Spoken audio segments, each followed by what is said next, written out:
Hi, and welcome back to the podcast, everybody. On today's episode, we have a very special guest. We are going to be interviewing the Artemia Selena. So without further ado, let's get this interview started.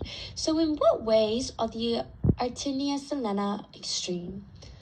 Yeah, thank you so much for having me. I'm so excited to be here. So, let's get going. So the Artemia Selena are microcrustaceans that may also be known as sea monkeys. You may have heard that term. I am a brine shrimp, and I am an extremophile that falls into the halophile class. This means that I am an organism that thrives in habitats that have extremely high salt concentrations.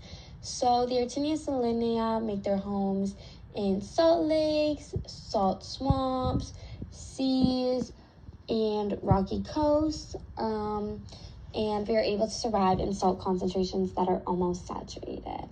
So, pretty cool. Yeah, that does sound really cool. So my next question for you would be then, does your life form prefer an extreme environment, or can you simply just survive in these extreme conditions? Oh, that's a great question. So when it comes to the Artemia Selena, we have an exceptional tolerance to a wide range of salinities. So although we prefer and we thrive in a hypersaline environment, we are also able to survive in environments with low salt concentrations as well. This adaptability allows us to live in diverse aquatic habitats such as salt flats, brine pools, and saline lakes. Artemia Selena are also able to endure a wide range of pH levels, ranging from highly acidic to highly alkaline conditions. This means that we are able to survive in environments with varying degrees of acidity or basicity. Lastly, the Artemia Selena have the ability to thrive in a wide range of temperatures, from freezing conditions to temperatures exceeding 40 degrees Celsius. This adaptability allows us to be well suited for environments with extreme temperature fluctuations. Oh, that's very interesting. Thank you. So my next question is, what aspects of your biology allow for your survival in these extreme environments? Oh, okay. So Artemia Selena we have an exoskeleton, an antennae, compound eyes, segmented bodies, and gills.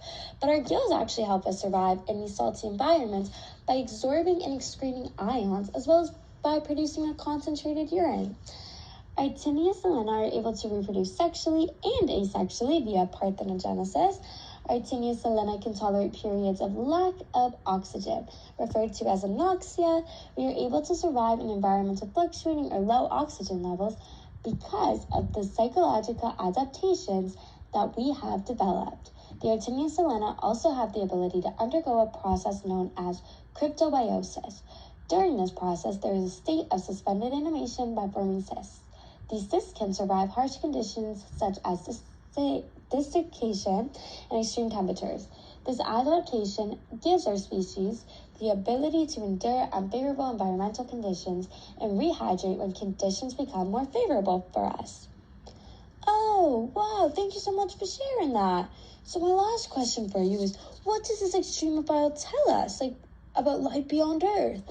So, as mentioned before, the Artemia Selena have the ability to undergo cryptobiosis. So this means that we are able to survive in extreme conditions by forming cysts. Our ability to do this has astrobiological implications, which raise the possibility that extraterrestrial life could exist with similar organisms that are able to endure harsh environments or periods of unfavorable conditions that be lethal to non-extremophiles.